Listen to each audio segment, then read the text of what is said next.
পায়ে এখানে কেটে গেছে। চোখে মুখে আতঙ্কের লেশ, চোখের সামনে রাস্তায় পড়ে মা, চারপাশে অপরিচিতদের ভিড়। শুক্রবারের সন্ধ্যেটা চিরকাল দগদগে হয়ে থাকবে বছর ছয়েকের রূপসান মনে। চোখের সামনে সে দেখেছে অটো কাকুর রণমূর্তি।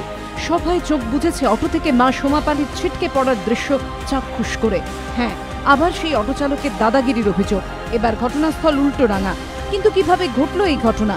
অভিযোগকারিনী সোমা পালের দাবি, এদিন সন্ধ্যায় গৌরীবাড়ি থেকে তেলেঙ্গা বাগানের দিকে যাওয়ার সময় নির্ধারিত ভাড়ার চেয়ে বেশি টাকা চান অটো চালক। প্রতিবাদ করে অটো থেকে তাকে নেমে যেতে বলে চালক। মেয়ে রূপসাকে নামিয়ে সবে এক পা মাটিতে রেখেছেন। সঙ্গে সঙ্গে অটো চালক গাড়িতে স্টার্ট দিয়ে এগিয়ে যায়। এভাবেই কিছু দূর যাওয়ার পর অটো থেকে রাস্তায় ছিটকে পড়েন সোমা। অন্য গাড়ি চলে না আসায় কোনো ক্রমে রক্ষা পান তিনি। এক পা আমার অটোতে, এক পা আমার নিচে।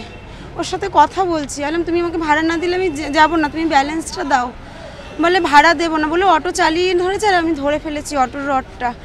আর ওই অবস্থায় ও অটোর ব্রেকটাকে এরকম এরকম ঘোরাতে ঘোরাতে আমাকে হ্যাঁচড়াতে হ্যাঁচড়াতে পুরো নিয়ে গেছে। কে যখন নিয়ে গেল টানতে টানতে, তখন ও হাতটা ছেড়ে দিল, যেহেতু ও অনেকটা দূর চলে গেছে, ও ধরে রাখতে পারছে না যেহেতু ও বাচ্চা। আর যদি ওর কিছু একটা ক্ষতি হয়ে যেত বা এ যদি ছেড়ে দিত, তাহলে তো পিছনে কোনো গাড়ি এসে একে মেরে দিত।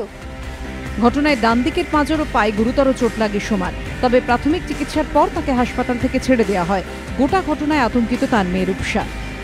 মা ওই অটো থেকে নামছিল, তারপরে গাড়িটা ঘুরিয়ে নিয়েছে, মা পড়ে গেছে রাস্তায়। তারপরে মায়ের পায়ে এখানে কেটে গেছে। স্থানীয় বাসিন্দাদের তৎপরতায় ধরা পড়ে অটো চালক। তাকে তুলে দেওয়া হয় মানিকতলা পুলিশের হাতে। অটোটিও বাজেয়াপ্ত করেছে পুলিশ। সত্যজিৎ বৈদ্যের রিপোর্ট, এবিপি আনন্দ, কলকাতা।